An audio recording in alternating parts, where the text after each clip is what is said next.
Cuma, seperti yang kita tahu, lebih 80,000 rakyat Malaysia hidup dengan penyakit HIV.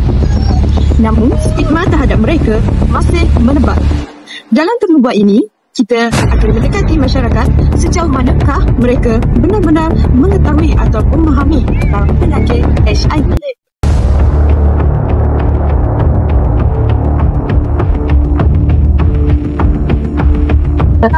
HIV rasanya macam virus antara badan dan juga jantung.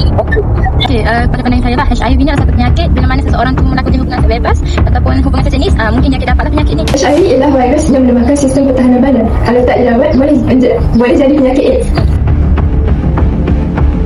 Sebab HIV ni tidak berjangkit melalui sentuhan biasa.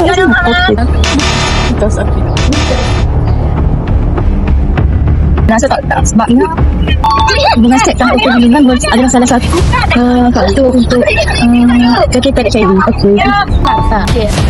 Fakta.